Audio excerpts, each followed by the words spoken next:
much other than the perfunctory after the season because you're so much in the middle of everything taking place that you're not really focused on that nor anything else, which we've had to do a lot of things of that sort after the season. But really, he was already signed for this coming year, so it really was just a matter of moving forward and having conversations in regards to a lot of different topics with him. I do think at some point we talked that I would look at adding a year into his contract at some point this wintertime. It just was not. There's been so many other things we've had to tackle in the meantime that that hasn't been the highest priority for him nor us, but we will hopefully do that sometime in the wintertime. Over right on the right here with Bob in the second row. Dave, close series against the Dodgers, obviously. They're doing what they're doing now. Does that dictate at all to you? It shows how close you were, dictate maybe how much or how little you might want to do this offseason? Well, the Dodgers have a really good club. I mean, first of all, they're the defending world champs. We went head-to-head to them, really. I mean, those games, that series was very close. I think it just shows you, and it's really an emphasis for us, that we can get a little bit better in so many different ways. That's what you attempt to do, right? I mean, you're always looking to get better. But when you look back at that, I mean, they're really that pitching staff that they're throwing right now, when their starters throwing as well as they are at this point, they're going to be tough for anybody to score against and to beat. It's really an exceptional staff.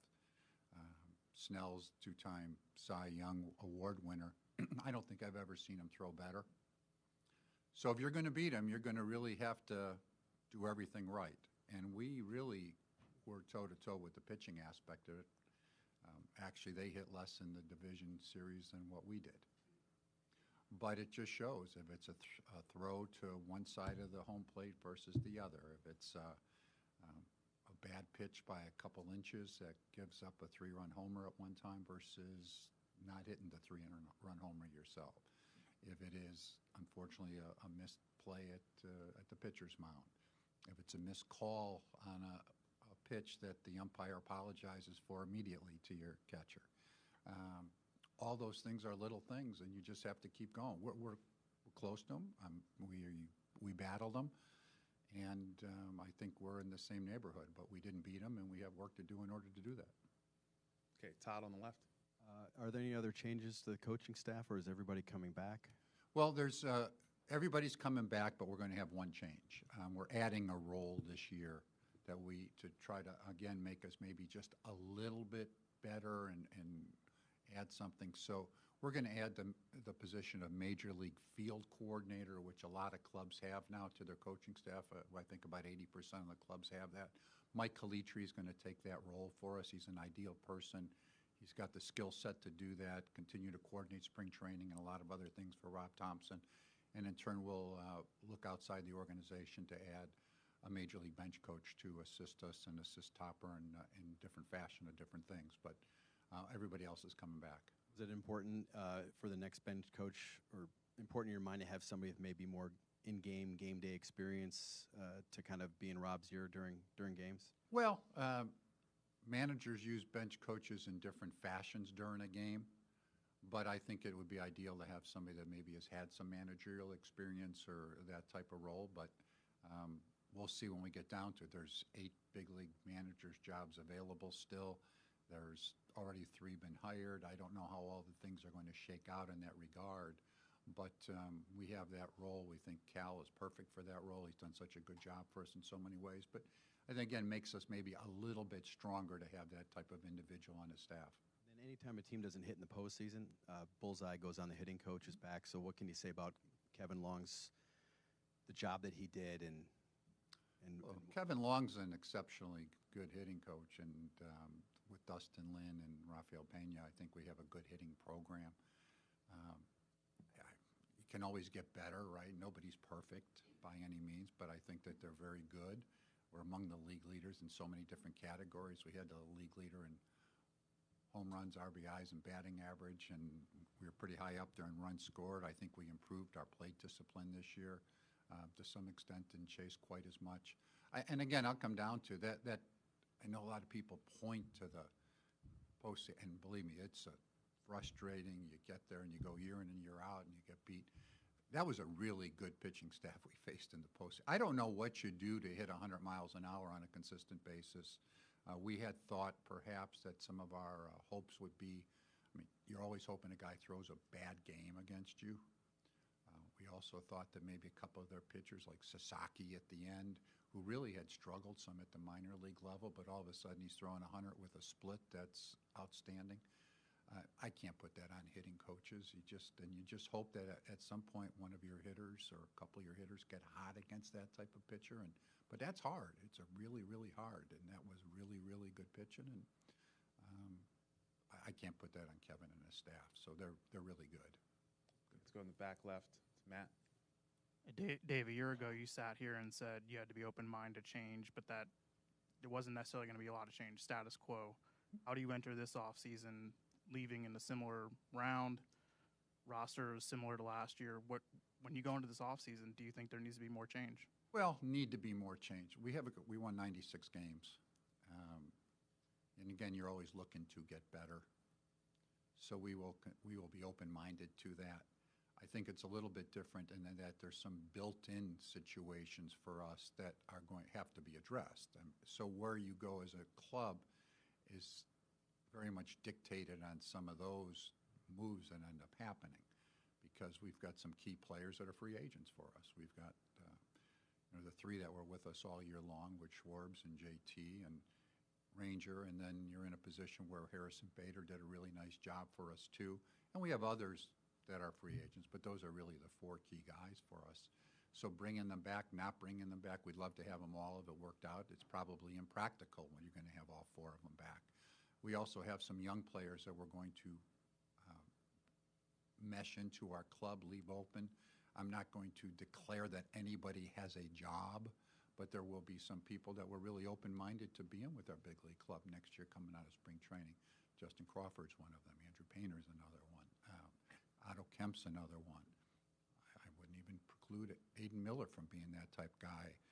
We really like Gabriel Rincones, who's got a lot of pop in his bat and really hits right-handed pitching even better. So when you start seeing where you end up being those free agents and then given some of the youngsters, I think you have to balance that equation, and then you end up evaluating other moves that you make. We have a very substantial big league payroll, and I don't see that that's going to change. John is very supportive of that, and we have a good club with a lot of good players. But you don't have unlimited. I mean, I read some places, how they get better is, they sign this guy, they sign that guy. I don't think we're going to have a $400 million payroll. I just don't think that that's a practicality. But we will be open-minded to getting better and making moves, sure.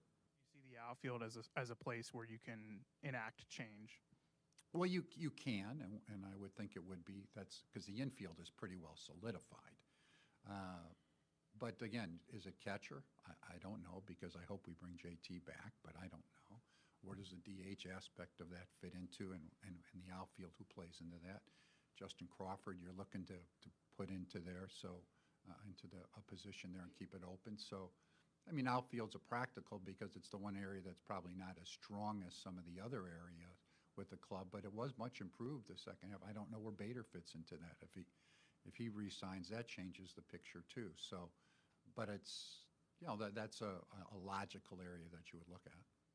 Okay, John on the left on the wall. Dave, I'm sure you study baseball history. What have you studied as far as keeping a core together, and how long you keep a core together as far as veterans, maybe getting up there in age a little bit, versus feeling the need to change up the mix a little bit? Well, I just talked about the possibility to change in the mix, so there's a lot of the things that end up going into that at this point. We have some veterans, but we have some young guys we're going to break in, and we've got some guys in the middle of their career that have done very well for us. I don't think when you look at the game's different, so you can't really go back and say the historical aspect of it, because of course free agency didn't exist until the 70s. And when you start talking about all those other great clubs that were there, the Yankees or the Dodger clubs from way back when, they were together forever because they didn't become free agents. But I think all in all, as you look back at the situation, I think you always have to be cognizant of the age of your players. We have some players that are in their mid-30s. You always worry about a decline when players get up into their mid to upper 30s. But I will say the game's changed and sports has changed a lot. And quality premium players that continue to perform at high levels due to so many new things that we've indoctrinated throughout the years. Better conditioning, better nutrition, better combination of sharing of information. So you see a lot of players. I saw the other day, I mean, I follow other sports too. Golden State Warriors, one of the favorite teams in the NBA this year. 4 players over 35 years of age that are going to be starting. It's never happened before. You've got 2 clubs that are competing this year. They got a 41-year-old quarterback that's going to be on Thursday Night Football. So you see more of that, but you also have to be cognizant that not everybody's like that, and there's exceptional athletes and how they work and how they take care of them and themselves, and those are things that we know. So that's where keeping a core together. I mean, I looked at this because myself the other day. I think that if you look back, the Atlanta Braves, who had a core together for many, many years, made the playoffs 14 straight years and won 1 championship. The Yankees have been in the postseason 20 straight, or they missed 1 year, 20 times in the last 21 years. They won 1 championship.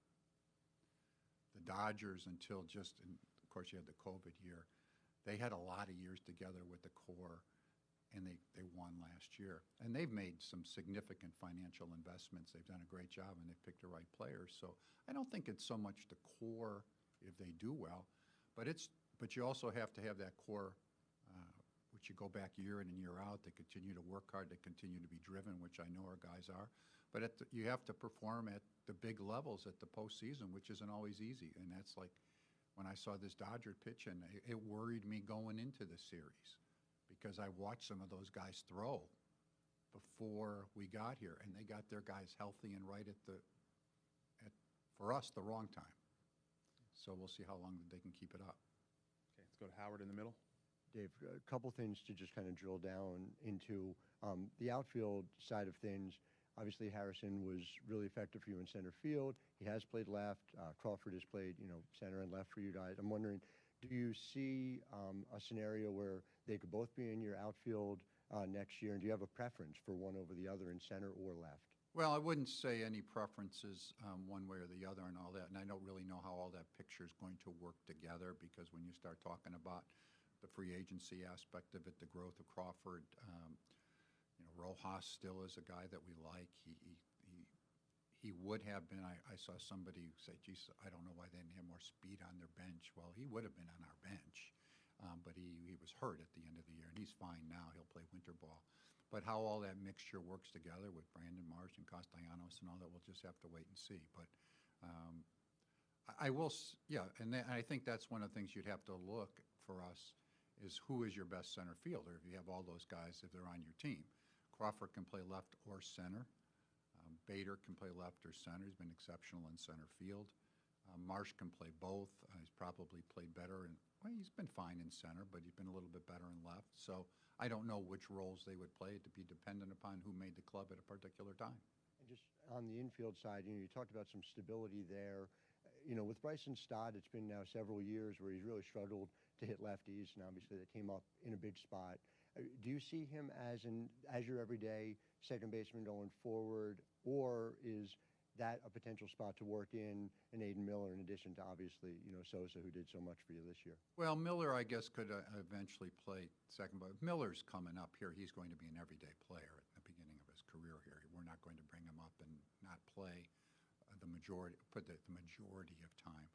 I mean, Bryson Stott's a really good player. He has not hit left-handed pitching as well as we'd like at times, but he has at other times. So it's just, I think it's almost a misnomer when you say somebody's an everyday player nowadays. When you look around Major League Baseball, it's a 162-game grueling schedule, really, when you start traveling and start doing everything. And so there are very few players that play just every single day unless you're stars. And, I mean, Stott sometimes played versus lefties and sometimes not, but he's a really good player, all-around player, and I'm sure like many times your manager, in this case Toppers, but when any manager, they look at matchups. I mean, you're looking at a situation as, for us in this case, is Sosa going to give us a better chance to win this game because this left-hander is really tough to hit versus a left-hander? I mean, years ago, you didn't see left-handed hitters hit versus Randy Johnson, for example. I don't care if he was an everyday player or not. You play a right-handed hitter at that particular time because you thought it gave you a better chance to win that game. But I think all in all, Bryson Stott is an everyday player. But at times, I'm sure he'll rest him versus tough left-handers. And then just the last thing, you referenced it. The Braves had the 14 straight division titles and one World Series. The Yankees, all these postseason. It doesn't seem like even the Dodgers have figured out how to consistently win in the postseason. I guess as you sort of evaluate where this team is, having won more games each of the past 4 years than the year prior, do you at a certain point say, look, we're going to do what we can do to give us the best chance in the 162? Or do you think there is some sort of formula that does exist in the postseason? Well, I've always felt there is a difference, no question about it. 162 game because you're going through a marathon versus a short postseason.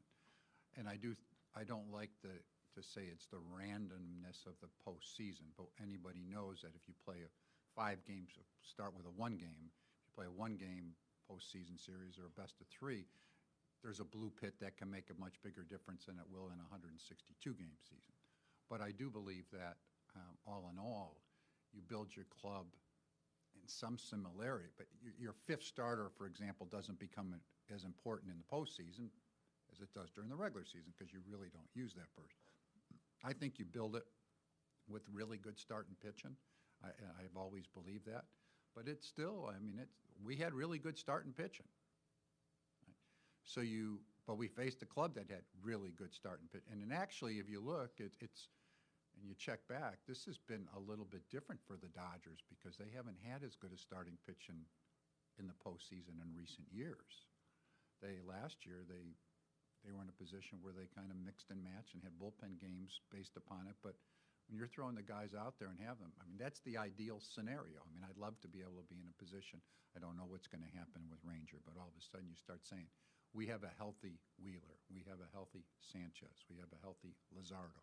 We have a healthy Nola at that point. And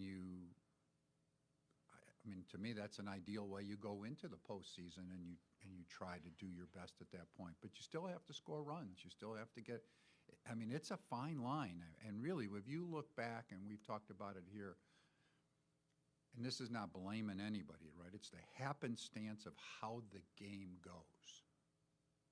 The Dodgers, they didn't make very many mistakes. Probably game 4. Muncy misses that ball at third base. We score 8 runs. We outscored the Dodgers in the series, right? Doesn't make any difference. You lost 3 games. But when you look at home plate, if Trey's throws on this side of the plate, on a very difficult play, versus that side of the plate, they don't score any runs at any. Right? That's the difference. If Kirk makes that play in there, who knows what happens the next inning, right? They were struggling to score runs against us just as much. JT had told me that immediately the umpire apologized for missing the call strike 3, right? Everybody's written on it. He makes that call strike 3, they don't score a run. So that's how fine a line it is, can be. But you still have to get hits, and, Teoscar Hernandez hit a big 3-run homer for them. We hit the ball out of the ballpark in the 4th game, but other than that, we really struggled to do so. But again, it's asking some very difficult. It's a difficult chore to do with what we're facing. Okay, front row here, Tim. Dave, there were a few moments this season where Nick seemed upset with his role and maybe with Rob to a degree. I know he's under contract, but can that relationship continue for another season? Well, we'll see what happens. I don't know. I'm not going to get into specific players that are on our roster under contract, but the things that you talked about are accurate, but we'll see what happens. And then did Bryce come out of the season okay? He had the wrist injury at some point in the summer. Is that something you expect to have to be addressed at all this offseason? He's fine. Yeah, he's 100%. There was no issues at the end of the season with his wrist. Grace? Dave, what do you need to see from Justin Crawford to make you confident that he can be an everyday starter in 2026? Well, I think he needs to go to camp and just do what he's basically been doing. He's led leagues in hitting. He can steal bases. He's a good energy guy. He's a solid outfielder. So you just want somebody to come in and just keep their head above water to show you. I don't expect him to carry our club in the very beginning of the season, but you also don't want to put him in there where you think that he would it'd be a bit too much for him. I don't think that's going to happen, but you still need to show it. But I don't know what else he really does at the minor league level at this point. He's at 340 at the AAA level and leads the league in stolen bases, or among the league leaders in stolen bases. So it's really a matter that you just want to make sure you watch him, that you feel comfortable. And he has never been overwhelmed when he's been with us at any level, and we keep moving him up. And, of course, he's got the Major League Baseball background. So you really want to just see that he just continues to handle himself the same way that he has. Okay, Colin, Jason, and Crystal, all in that front row. Yeah. Dave, it's difficult to evaluate the 162 versus a short playoff series, but how much does that change over 4 playoff runs and 9 series when it's been a decent amount of the same players on the roster? Well, I think, again, you have to be practical in your evaluation. And when I say this, I understand fans' perspective, right? I mean, it's emotional, right? Boom, you get it.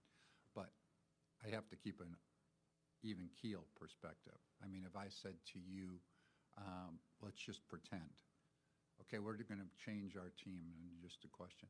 So we're not bringing back one of our free agents that you really want us to bring back. Well, there'd be an uproar, right? Well, so you have to keep an equal perspective. You have to remember, we won 96 games. We have the potential. I mean, frankly, in 23, I was more heartbroken that we lost that series, because I thought we had a really good chance to win it. I don't think in 24 the Mets played really well. I thought there was some pitching that we maybe would be able to hit. We did not hit it as convincingly. We struggled. This year, we faced the wrong club for us at the time. That's a really, really good club. They are the defending world champions. And again, that starting pitching, I've been with clubs that have had as good a starting pitching as you will ever have. And I'm talking about Hall of Famers with a Verlander, a Scherzer, Price's, Porcello, Cy Young Award winners, league leader in earner average, Anibal Sanchez. That staff we face is as good as any of them. That's how good they are. And so you're just in a position that, hey, and we beat clubs when we had those guys pitching. And we lost other series, but we lost when somebody would we'd lose 1-0, somebody'd hit a home run, perhaps. So I think you have to keep in perspective on what happened and why you lost. And you always look to get better, and we will continue to get better, because we're not satisfied at all. Our goal is to get into a series like that and win this series. But I don't think you just break up clubs because you think, I mean, some of it happens naturally that we're talking about. I mean, I don't think, I'm not making any proclamations on anybody. Max Kepler, I think, did a solid job for us, right?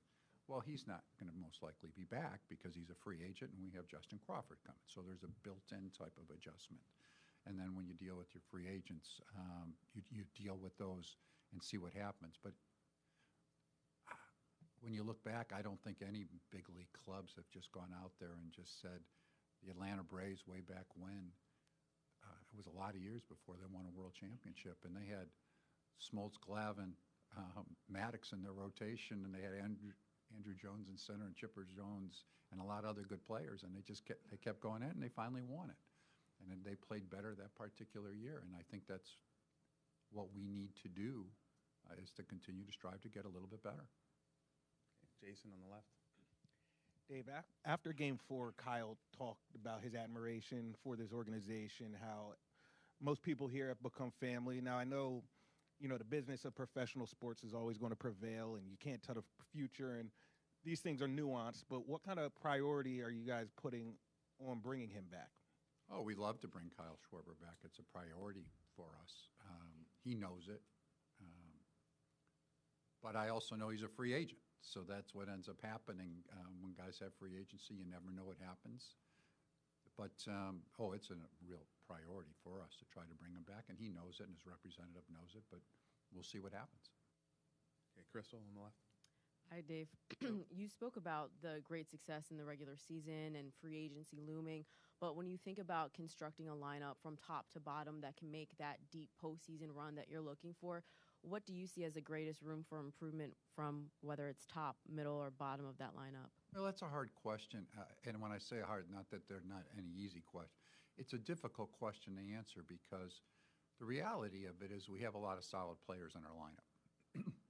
There was not a gaping hole. Now, Bader got hurt at the worst time he possibly could, right, for us. If he wouldn't have got hurt, would it have changed the series? I don't know. I wish we would have had a chance to try. That 4-3 game would have been different.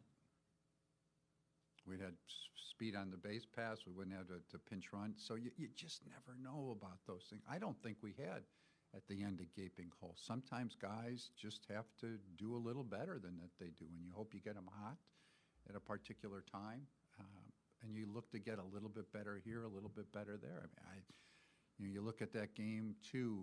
Also, it was the one where Sosa, I think it was game 2, pinch hit and flew out and hit the ball well. Well, if that ball goes in the gap and he hit it well, we win the game. It is. I mean, every one of our guys, they've got ability to play. It's not. I think last year I would say, we really probably, and I like the player, but in center field we had a weak offensive club last year, really good defense when you looked at the Rojas scenario. Well, we didn't have him in center field. We had Bader in center field who really did a good job. So you just have to play well at the right time, really is what it gets down to. Lastly, what are your thoughts on the future of a player like Kerkering, who obviously had that heartbreaking, play at the end of the game, but also saw so much compassion from Rob, his teammates. What are your thoughts on his future, not only with the club, but in the MLB? Well, I feel for Kirk. It was a tough situation. I know he was distraught. I talked to him a couple times myself. I talked to him after the game and talked to him when we arrived again. He's a strong individual. He will get whatever assistance, and we will offer him whatever assistance that he needs, and we'll continue to work with him to try to get him through that. And I think he can do that. But I also know that's a challenge for him, and we'll keep in contact with him on a continued basis between people in the front office, people in our administrative aspect of it, some of it in our coaching staff, I'm sure some of the players, to make sure that we can give them the best support system that we can. Todd on the left. Dave, where you were in the luxury tax last year, on the free agent market last year, you were limited to 3 guys signed each to 1-year deals, and not knowing what you're going to do with the guys you want to bring back on your current roster, if you could bring back 2 or 3, are you going to have any flexibility to go out on the free agent market and sign somebody to maybe a multi-year deal that could really impact your club, or do you think you're still kind of hamstrung, I guess, in that regard? I don't know, and even if I did, I don't think I'd answer that question because I wouldn't tip ourselves where we're going to go this wintertime to other people. Okay. And then Bryce had said in the spring and again this summer he would be open to maybe moving off of first base if the right opportunity presented itself for the team. Now, he also said, long-term, I want to stay at first base. Is that something you could explore? How creative do you think you could possibly get in terms of reshaping the roster in the offseason? Well, again, we'll have to that's a tough question to answer because I don't know what free agents were signed and which ones were not. But I think Bryce is a first baseman at this time. I mean, that's where we look at him as, and he has asked to go out into the outfield. He would be willing to do so. But I think it would be more for the short term if we had done something at the trading deadline. But it's been a while since he's been out. I'm sure he'd be fine, but he's a really good first baseman, and I think for us that's the position we look at him playing for us. Go to Ty on the right. Dave, what's your understanding of where Zach Wheeler is at and sort of how you think he might be entering the season? And does that change anything about how you approach your rotation for next year? Well, Zach is starting next week. Will come in his rehab program. He's basically been resting so far. Everything has gone well with the surgery. He feels fine. He feels like he should be. He'll start next week. And again, nothing's changed in the regards that they feel it would be 6 to 8 months that he could be back pitching for us. So that takes you from the beginning of, and that's in a game at the major league level during the regular season. So that takes you from the end of spring training to the end of May. That's what our time frame is with him at this point. I don't think it'll affect us a great deal with what we do because we are looking for him to come back. There would have to be something that, and nobody would know this at this point because the surgery's good, but if everything continues to go as progressed and feels that we're on the same time frame, that would be the thought process. And how much does the emergence of Christopher Sanchez make you more comfortable just having, with a little bit of uncertainty when Zach might be back, kind of that range, that you have a top-of-the-rotation guy?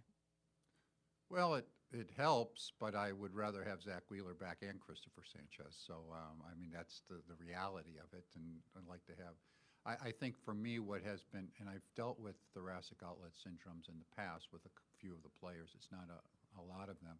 But as I've learned more about it, the difference in the thoracic outlet syndromes that there are, I feel much more optimistic than when I first heard that statement made when he first had it, that there is a differences between them, and they feel that pretty comfortable that he should be able to come back in that 6 to 8 month time with the same ability that he had in the past. Scott Lauber in the middle. Nick mentioned to a couple of us after Game 4 that he was going to have his knee looked at because obviously that had bothered him. Wondered if there was anything updated there and if there are any other health updates with anybody with potential surgeries or anything else that might come up. In Nick's case, he has been, but I don't have any further updates really right now. I know we're following up on that type of in his situation.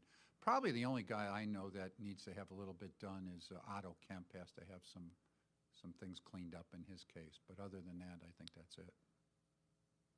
Okay, let's go to Matt in the back left. Making these two here. Dave, will you exercise Alvarado's club option? We'll wait to make that decision announcement. We have till 5 days after the World Series, so we'll wait on that. What will factor into that?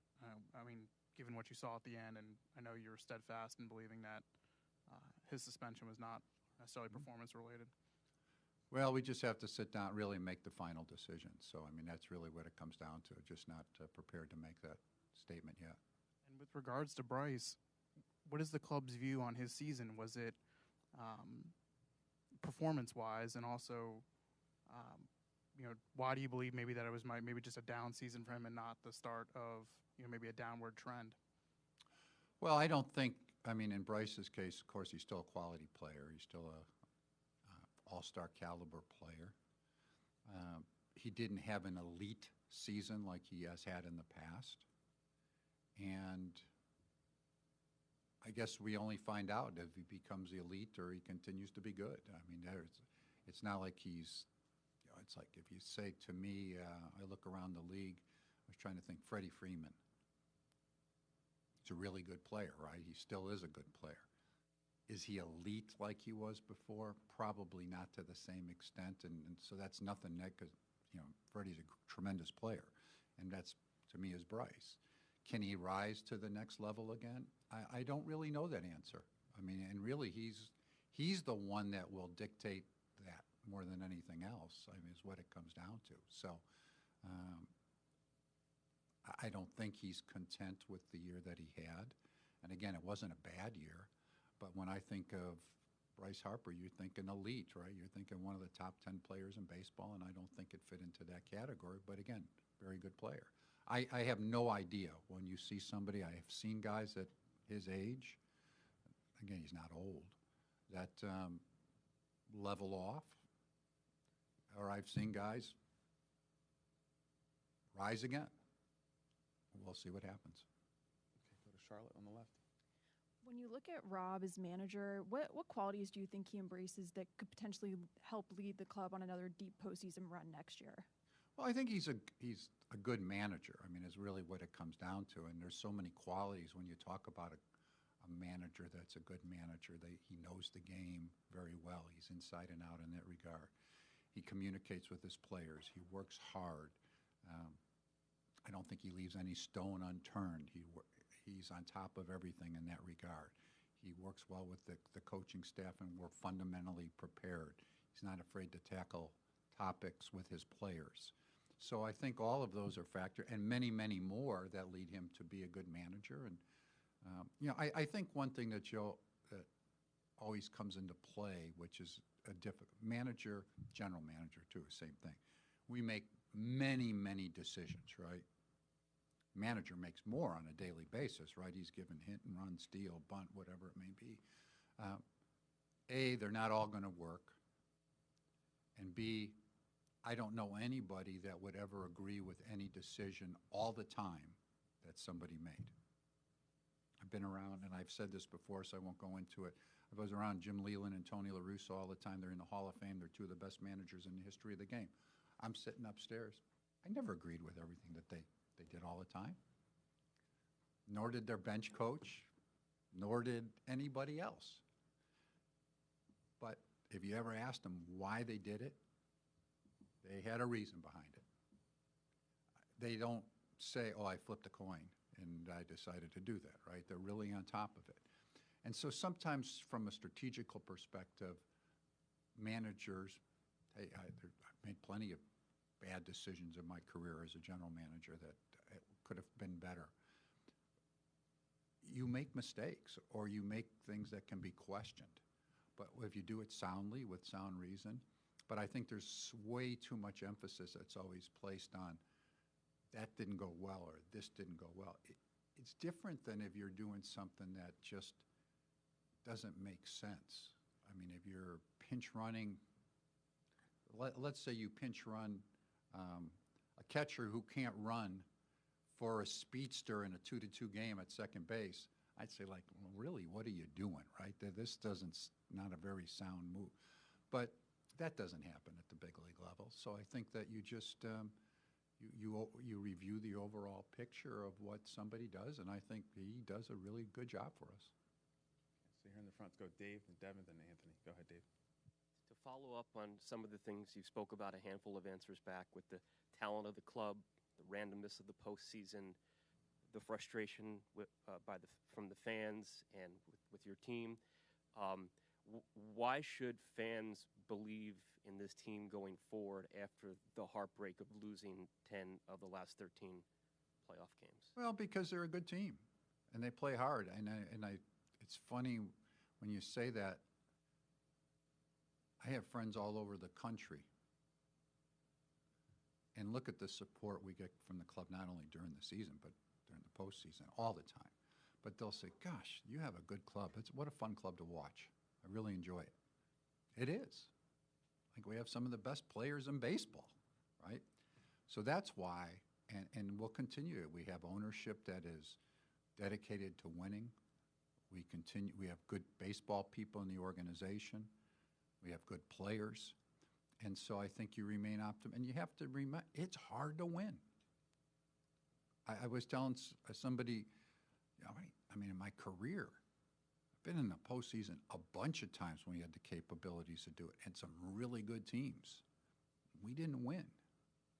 It's hard, it's just a hard thing to do. And you just have to remain optimistic that you have good players that work hard, that you like watching play, and then you're in a position that at the right time, they get it done. Somebody hits the 3-run homer for your club that makes the difference. Somebody makes the error on the other team. And it isn't like we go into a season and don't have the capabilities to win it. We will have the capabilities next year going into the season to win a world championship. Now we have to go do it. Okay, Devin? Hi, Dave.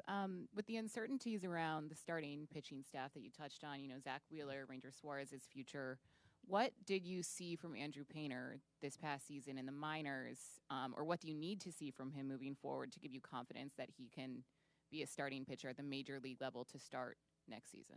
Well, in Painter's case, he still has quality stuff. He still throws his fastball in the upper 90s, touches 100. He still has quality breaking stuff. And I think most importantly, he remained healthy and went out there every 5 days, 6 days. So those things are the encouragement. He needs a little bit better command than what he had. He used to have great command. It wasn't quite as good this year. That's when he primarily got hurt. It wasn't because of his stuff. And normally when you trace back to a lot of people that have had Tommy John, that's the last thing that comes back. So we're optimistic that will, with a regular off-season training program and getting ready to come into season, that he'll be able to regain that. Go to Anthony right behind you. Hey, Dave, the bullpen went through a variety of challenges throughout the season, and at the end, you guys didn't seem to have the greatest confidence in it, using a lot of the starters in games 3 and 4, specifically against the Dodgers. With that said, does that make you look at the construction of it differently going into 26 than maybe you did going into 25? Well, it'll be different for one part. We have a closer. So that's big difference. So somebody who's going to get the ball in the 9th inning, then you build around that. Strom did solid. He had made a couple bad pitches in the postseason, but he had a good year for us. Banks did a good job for us from the left-hand side. Alvarado, we talked about. I'd be surprised without making any announcements that Alvarado's not back with us, but we'll see what ends up happening. We like Kerkering from the right-hand side. We have to work through those issues. David Robertson's not going to be back with us to start the season. I don't think he wants to pitch in the beginning of the season anymore throughout his lifespan. And so we have to build our bullpen based upon some of that. We have some young guys that we like that we're looking to make some strides. You've seen some of them, a Lazar type of guy. So we'll have to just look at the overall picture. But I do like the foundation of what our bullpen, when you start with Duran, and then if you have those guys from the left-hand side, and you have Kerkering come back to be the guy that he's capable of going, that's a pretty good foundation to start. Mark's back left. Hey, David. How relieved are you, or are you relieved that Aaron Nola finished the season not just healthy but effective? And there's another one. Go ahead. Sure. I think it's really important, and when I say that, it's important for building on. Basically what you saw there at the end, it's still in there, right? So that's it. I didn't think it wouldn't be in there. I was a little bit more surprised, actually, and I don't really even know this answer I've asked. When he pitched in the beginning of the season, his stuff wasn't quite as good, and I was surprised that he had dropped to that point. And I know Aaron's a hard worker; he gets it. I'm not really sure why. I haven't been able to get a good answer from anybody why his stuff wasn't quite as good. His fastball velocity was down. And then as he progressed pitching, he actually started to throw the ball well a couple starts, and I felt very encouraged. And then he got hurt, and he tried to pitch through that, which in hindsight probably wasn't a good idea. And then once he came back, it also took him some time to start building up. But at the end, what we all saw, I think looks very good, encouraging for next year, because it's in there, and it, which is not really surprising. So I think when you look at him, you say, okay, he's one of our 5 starters, and I feel good about that. As far as Jose Alvarado's performance goes, before he was suspended, when he came back, before he got hurt, could you sort of, I guess, evaluate that, and how is his health? Because he ended the season injured. His health is fine. He's already received all the medical attention that he needs to have in preparation for next year. So I feel good about that. I think he'll be fine. It was a tough spot, as we know, all year without going back into that. But coming back in August, 19th it was, after not having pitched for a while, is a tough situation. And coming back and then getting a little bit tender. But early in the season, he pitched great. And then had the downtime period. And then afterwards, probably not anywhere near as good, but not shockingly in that regard. But I do think he's healthy, and we'll go into next year being healthy and ready to go. And finally, I know Nick Castellanos is under contract. But he was benched for insubordination, and he voiced his discontent with his role as the season progressed, even though he was productive in it. I don't know that we've ever gotten your take on Nick's discontent this year and how that might play into his future with the Phillies. Right. Well, usually my take on those things are behind closed doors. It really is what it comes down to. I said this in the past, this is by no means the first incident I've ever had with players like this. Usually you have almost one every year, and sometimes more than that. It usually doesn't come quite as public as that. But I usually, in my situation, settle it behind the scenes when I get involved, and I think that's the most appropriate fashion for me to handle that. Did you settle it behind the scenes? Did you become involved? Yes. Jimmy? Dave, were you troubled by Matt Strom's insinuation or comment that the team didn't do enough PFP during the season? Well, I think he said the postseason, didn't he? I think that's what he said. In the season? Yeah, well, we did plenty, and actually, as it turns out, we did do PFPs in the postseason. He didn't do them. Okay? But we did them. Okay, Cole on the right. Dave, we got to see Otto Kemp in that utility role, played some left field, and showed some solid slug against left-handed pitching. Would you feel comfortable in a season-long platoon in left field with Brandon Marsh, who hit over 300 against righties, or do you think that might stunt Otto's progression? I can't answer that question right now because I don't know the answer. I think Otto Kemp has a chance to be an everyday player, and he has a chance to be an everyday player next year. He has thump in his bat. That ball jumps off his bat, and we really like him. We like his makeup. He can play a couple different spots, as you've seen. Where that would end up happening, would he play all over the place? That also is a possibility. But we really like him a great deal. Jeff? Hey, Dave, over the summer, you said you viewed Aiden Miller as a shortstop. How did you feel his evaluation at that position went this year, and would you be open to potentially moving him around the diamond if possible? Well, Aiden Miller, which going into the season, we thought he might be able to play shortstop, but we weren't sure, just based on his size, and he hadn't been with us that long. There came no question when I talked to people in our organization, they feel he can play shortstop. Of course, we have an all-star shortstop at this point. He stole over 50 bases. I never would have anticipated he had that type of speed. He actually gained speed, which is unusual. But he could play other positions. I don't have any question about that. Now, how you do that, how you go about it, I'm not sure even yet that we have that answer, because a lot of times with a young player, you don't want to just, he's played some second, he's played some third, but he's primarily been a shortstop, so we'd have to make sure that we properly prepared him to do that. And that's still a discussion that we'll have to have, but he's a really good player and a good athlete, so, and he can hit. And with Otto Kemp, you said something about cleanup. Was that injury affecting him throughout most of this year, especially when he got up here? Otto Kemp, he's had that all year long, basically, even at AAA, and of course he was leading the league in home runs when he was at AAA. He is a tough player. He is tough. And I'm not sure that a lot of players, a lot of people, period, would play with some of the things that he had. And I'm sure it affected him to some extent, but he is really tough. Got a few more. Mike on the left. Dave, some hitters, not many of them, are better in October than they are in the regular season. And often those guys, sometimes those guys are utility guys or bench guys that seem to come in and put a team over the top. Is it possible to identify guys like that, add guys like that, or you don't know who those guys are till they get there and do it, basically? Well, of course, you can't identify them if they've never been there before, so that means they've had to be there.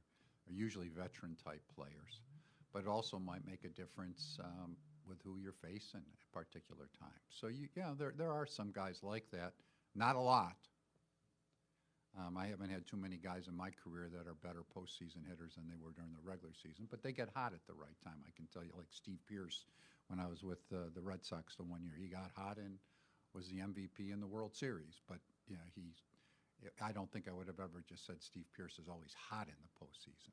So they're out there. I'd have to say it's probably hard to identify. Kiki Hernandez with the Dodgers seems to be a guy that always rises to the occasion in the postseason.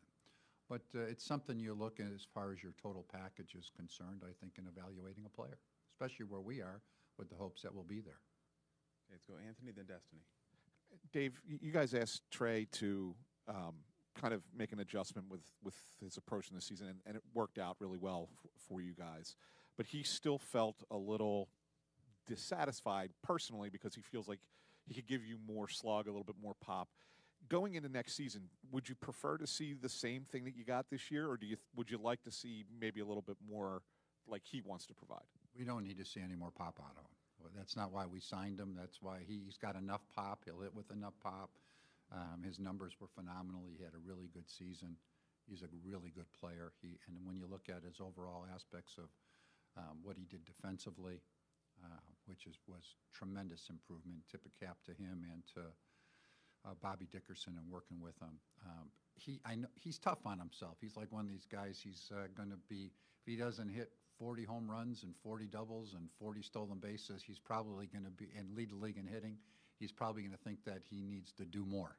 That's how he is, and which is great. That's a great quality and attribute. But he doesn't have to hit with any more pop for us. He really did a fine job. Okay, Destiny in the back. Dave, Jesus had a really strong end to the season. He had a couple of really strong postseason outings. I believe he has 1 year left of control. Could an extension be something that you guys prioritize in the offseason? Well, we haven't talked about that as of yet, but I'd love to have Jesus Luzardo be part of our organization for years to come. He's a really good pitcher. But we haven't tackled that as of yet. But he's a guy that we really like. And as far as evaluating whether you guys want to bring back JT, how much do you weigh the success of the pitching staff over the last few years with him behind the backstop? And if he doesn't come back, like, do you think the pitching staff can kind of continue on and be successful? Well, JT's a really good player. He's had a great career up to this point and continues to be a good player. One of his many strengths is handling a pitching staff. He does a great job. He works. And so if you don't have him, you have to try to replace that. There are very few guys that are quite as good as he is in that regard. But you have to do your best to try to replace that if he's not back with us. But I don't think your pitchers have to take a big step back, but they have to make adjustments because right now you don't see many people shake JT off. I mean, he does his work and they feel very comfortable throwing to him, and they should. He's done a phenomenal job for us. But those are things, we want to bring him back. If you don't bring him back, then you have to work in trying to complement your organization with having someone have the qualities, as many of the qualities he has that he brings to the table on a daily basis. This is mine. I brought it. Oh, yeah, it was in the same place that Dave's was. That's all right. All right. With that out of the way, we can start and go in the back with Matt. Your one coaching change, what do you hope to accomplish with this by moving Calitri into a different role? What's that role? What do you want in a bench coach? Yeah, essentially, Mike's going to be doing exactly what he was doing last year. All the organization, spring training on a daily basis during the season, get all the information, run our advanced meetings.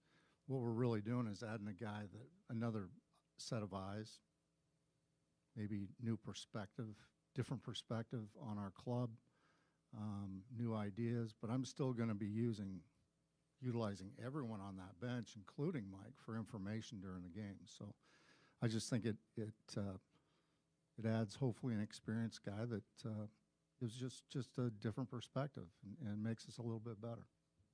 Okay, Marcus, back left. A couple things. Whose idea was it? Was it your idea? Was it Dave's idea? Was it more organizational? It was Dave's idea, but I thought it was good idea, something to talk about, and we talked it out and figured this is probably going to make us a little bit better, hopefully. How would you describe your relationship now with Nick Castellanos now that the season is over? Was there an exit interview? Obviously you're not going to give us particulars, but yeah. How would you say that relationship is right now? My perspective, it's good. I mean,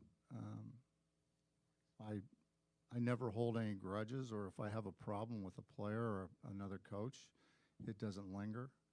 I'm always a guy that's going to turn the page on that type of thing. Okay, let's go to Jimmy, back left. Rob, how involved will you be in identifying the next bench coach in the hiring? Oh, very involved. In Yeah. hiring process. Is it important you have a chemistry there? Yeah, absolutely.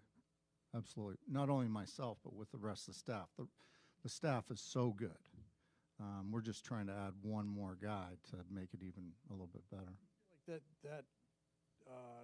the addition of this bench coach was necessitated by some of the things that shook out in the postseason, or did this come up beforehand? Actually, we talked about it last year during the offseason a little bit. Dave just shot the idea at me, and I was like, yeah, it's not a bad idea. So then it's just kind of, I don't think it had anything to do with this postseason. Okay, let's go to Bob on the right. Rob, when you look at this lineup in particular, and it's going to change for next year, but overall, if you could look at it and say, I could really use this in the lineup, is there of this that you would want? Well, it's, our lineup's pretty deep. We're awfully left-handed, I can say that. So where that comes from, right-handed, about where that comes from, I don't know. Is it out there? I don't know. But we're awfully left-handed this year anyway. Let's go to Devin in the front here. Hi, Rob. With a fan base that's understandably, frustrated with the team coming up short several postseasons in a row, what would you say to reinstill confidence in them, in you as a manager of this team moving forward, and in the team moving forward? Well, we're a pretty good team. I mean, we won 96 games this year. Fought the Dodgers tooth and nail. That series could have gone either way. I've been in the major leagues 22 years, and I've been fortunate enough to have really good players, be around really good players, and been in the postseason 14 of those 22 years. Have won it once and been to the World Series and lost the other time. It is difficult to grind through all these series. It really is. And you look back at 22, we got hot at the right time. We caught a bunch of breaks during that postseason run, and that's what you got to do. And in this series, I did not particularly think we played poorly. I thought we played well. We played well on defense. We faced a really good pitching staff, but I loved our at-bats. Let me put it another way.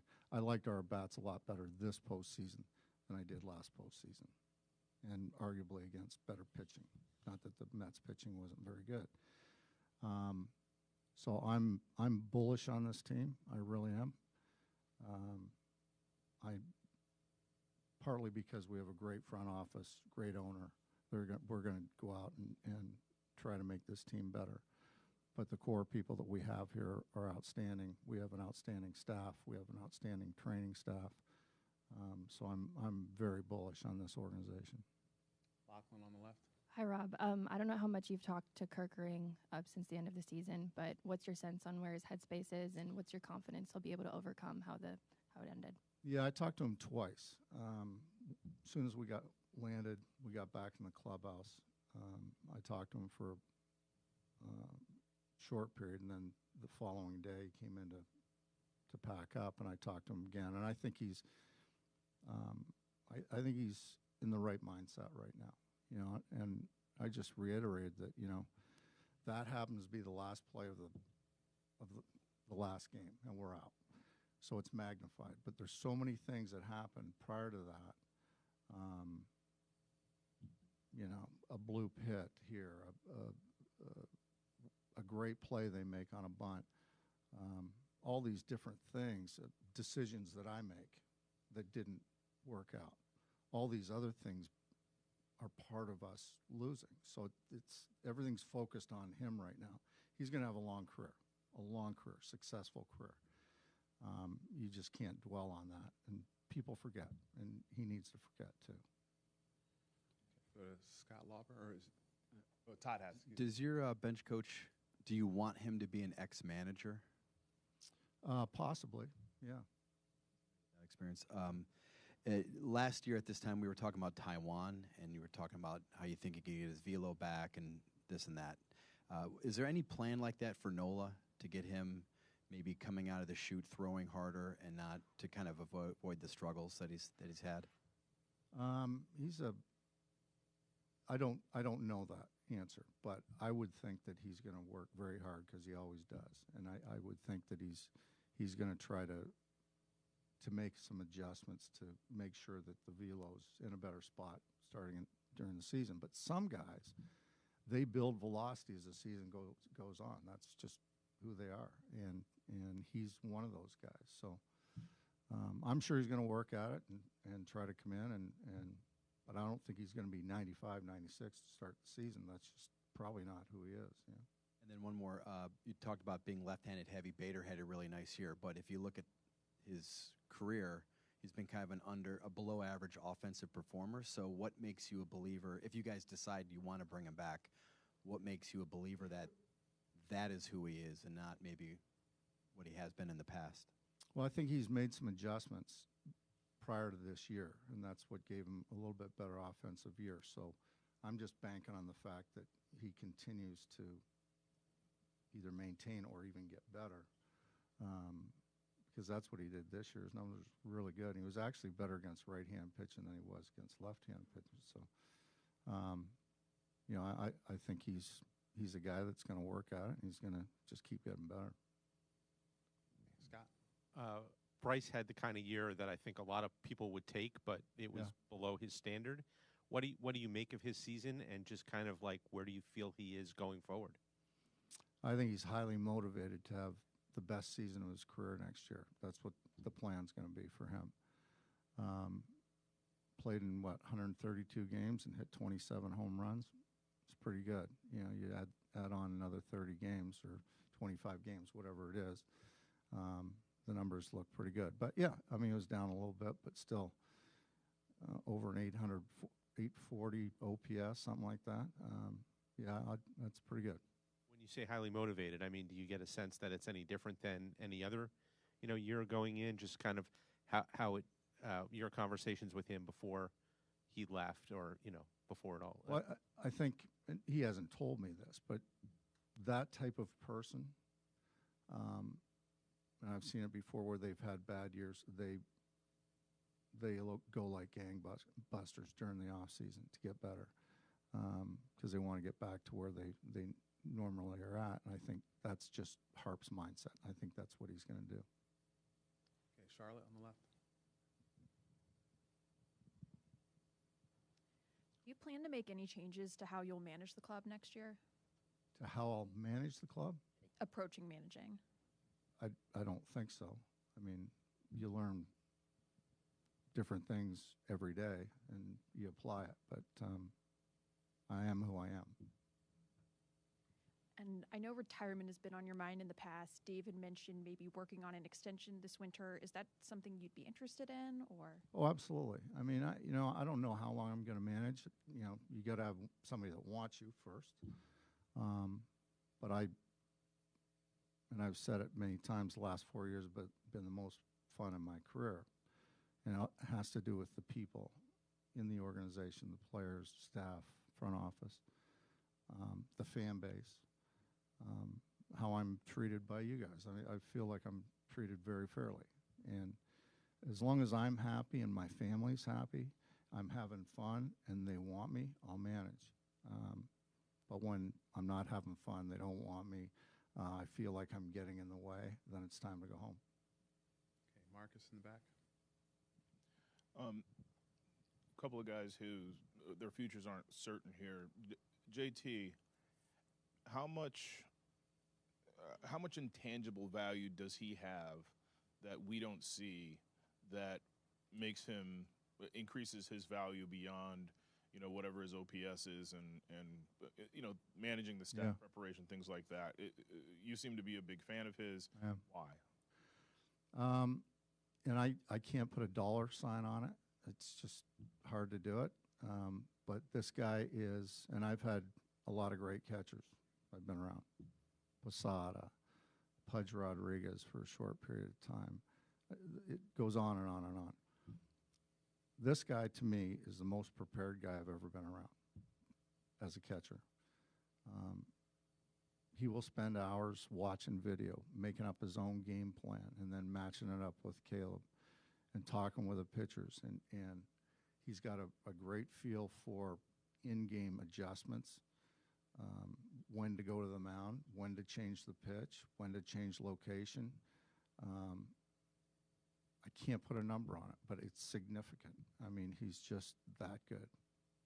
And you've probably been, through his ups and downs, Jose Alvarado's greatest advocate.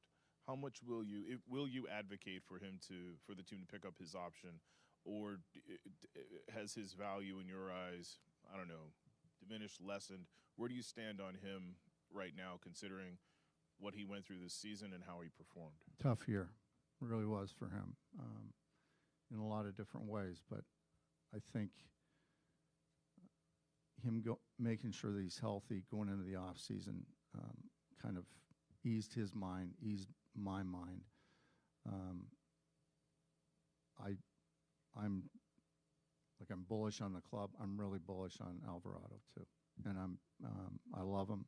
I love his energy. I love his stuff. I think he's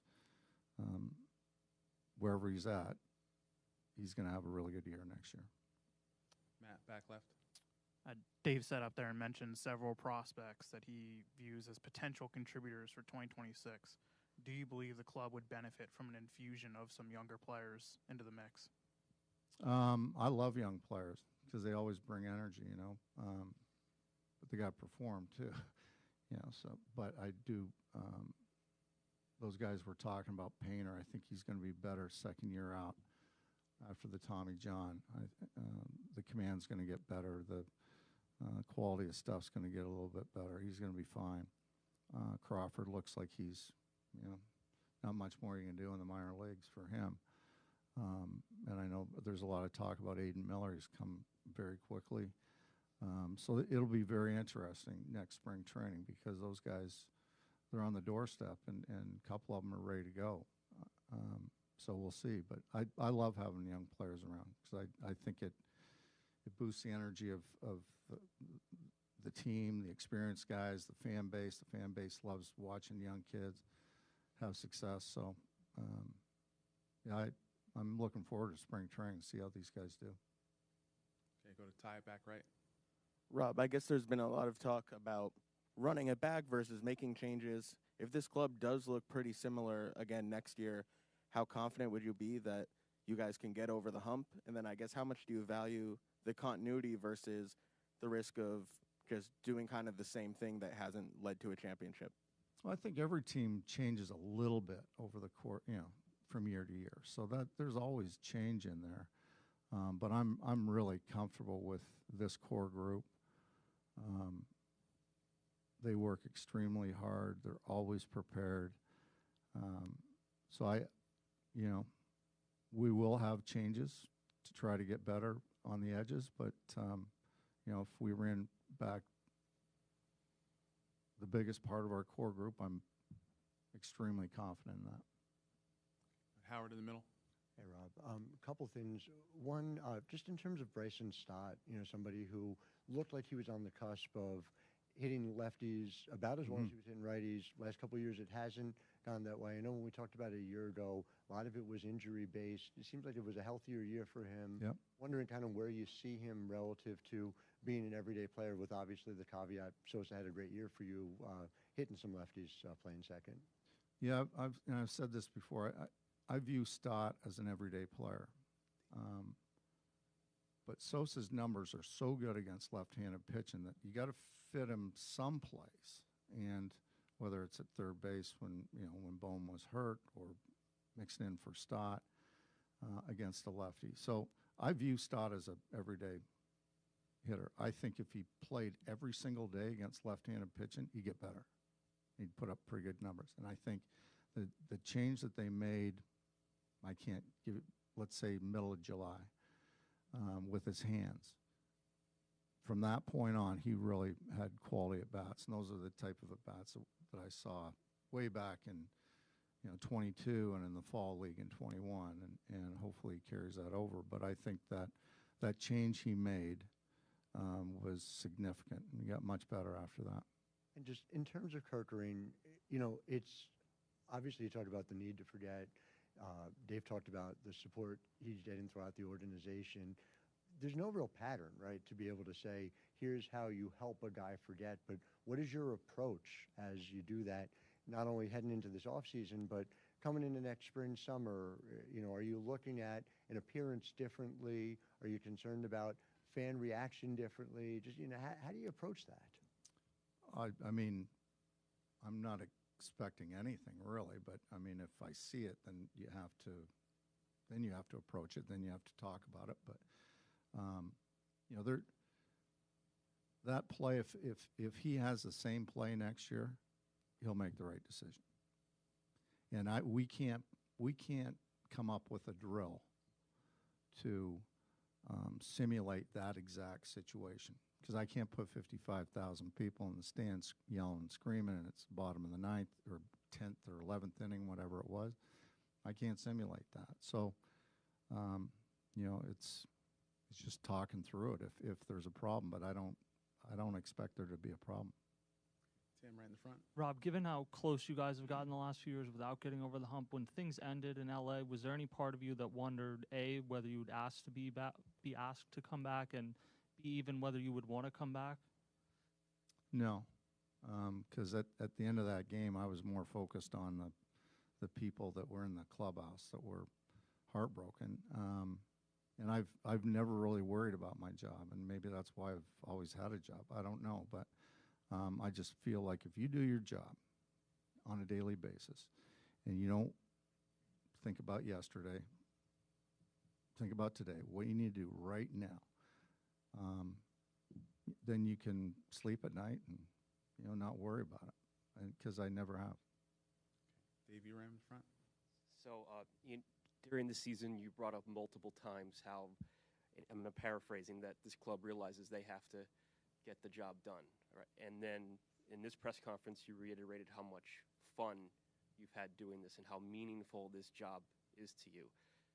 Factoring all those in, as well as the randomness of the playoffs and how difficult it is to win, how much has every postseason game since Game 2 of the 23 LCS and this tough stretch you guys have had, how much has that bugged you, gnawed at you, and motivate you to get the job done next season? Every time we get knocked out, and that's the 13 out of 14 times that I've been in the playoffs, it hurts. I mean, to the core. And I don't think you ever forget. I don't. I mean, I'll wear this until the first day of spring training. I'll never forget, but at first day of spring training, I got to turn the page and I got to go. But I'm telling you, it really hurts. Okay, Colin on the left. You had said going into the season that you hoped for Alec Boehm to handle the highs and the lows well. What did you see in how he met that goal? I thought he was much better over the course of the year. Much more mature, handled the downs a lot better, he was more on an even keel over the course of the year. Now everybody blows up at some point because they get frustrated, and it's a tough sport, and there's a lot of failure here. But I thought overall he was much, much better. Okay, we have now Martin right in the middle. Hi, Rob. You mentioned, if I could follow up on Bryce Harper, you'd mentioned that he's going to be highly motivated to come back strong next year and everything. And I just wanted to ask, how important, whether or not you guys have changes or not in the lineup with, guys like Schwarber and JT, who may or may not be back, what do you need to see from Bryce as far as going forward that maybe you didn't see as much this season? What I like to see is him just be himself, try not to do too much, and really focus on hitting the ball the other way.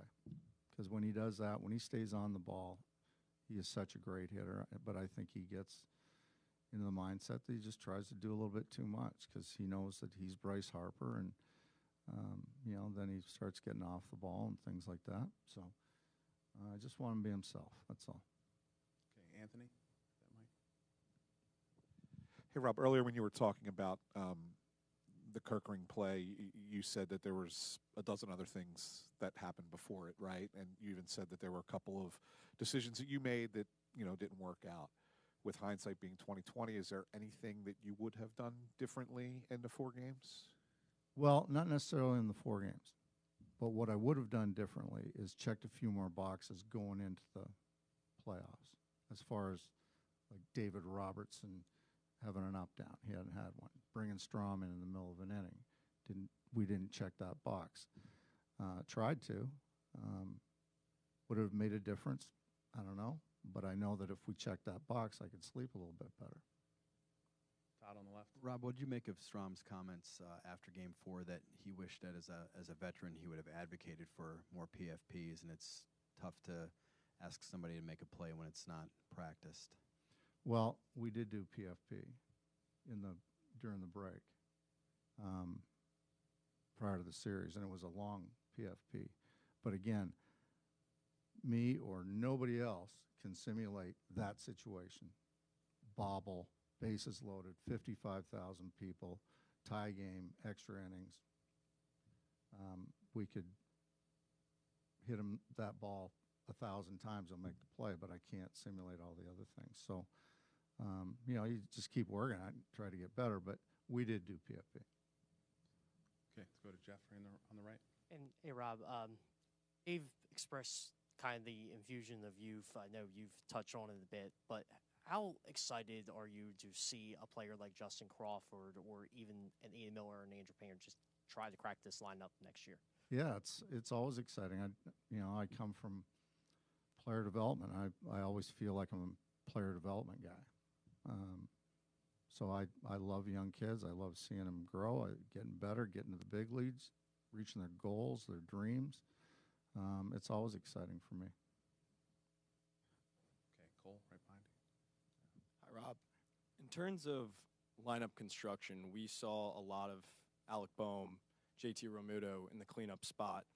2 contact first bats who struggled with runners in scoring position this year. Are you taking this contact first approach in the cleanup spot into next season, or is it too early to say? Yeah, it's too early to say. And to follow up, do you think Otto Kemp could be an everyday player for you down the line? Is what you took away from his utility man role enough for you to firmly say that? Yeah, I think so. I think he, will continue to help him get better on the defensive side, but I really liked his at-bats. He uses the entire field. He's got a lot of thump. He's grounded emotionally, mentally, and emotionally. I really like him. I think he can be an everyday player. Okay, Scott in the middle. Just to follow on Justin Crawford, he's played center field, he's played some left field. What do you hear from player development about kind of where he might be the best fit out there? Yeah, from what I hear, he can play both well. Maybe a little bit better in left than he is in center, but we'll see. Hi again, Rob. When you talk about clubhouse culture and potentially losing these cornerstone guys, I know you talked about JT Realmuto earlier, but a guy like Kyle Schwarber, how much does he bring to the clubhouse culture, as a leader in his off the field, persona, personality? And if he isn't to return, how big of a loss would that be for the clubhouse? Yeah, he brings a lot. Obviously, we've talked about it for 4 years, just his calmness, his professionalism, experience that he brings, how he can talk to the younger players and when they're scuffling, and Schwarber might be scuffling at the same time, but he's going to try to talk somebody else through their problems. So he's a huge piece in that clubhouse. Now, let's say we lose him. Hopefully, some other guys have learned from him and they can carry it on. But hopefully, we don't lose him. Let's go to Tim and then Rock and then Destiny.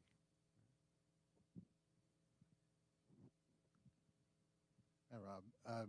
You know, the talk about running it back with a similar team. In the clubhouse and for yourself, do you feel like the opposite can be true, that you actually know how close you are and it can work? Let's not be premature to break something up, but let's keep going with what we got because it is so hard to win and we have the pieces ready to go. Let's just give it another run. Yeah, I'm a believer in that. I really am, because I believe in these players and I know what type of conditioning they do to keep their bodies in shape and how much they prepare and how much they work and compete. So I do, but there's always going to be change. There's always going to be change. So just hopefully make the right changes. A couple more. Rock, go ahead. Rob, how would you evaluate the job that Rafael Marchand did, 105 at-bats? Unbelievable. I mean, that is one of the toughest jobs you can ever have, is to be the backup catcher to JT Realmuto. Play every 5 days. Plus, this is a young player who's played pretty much every day when he's played in the minor leagues, to be able to come up, make that adjustment. Plus, he's a switch hitter. He's got to do extra work because he's got to practice from both sides of the plate.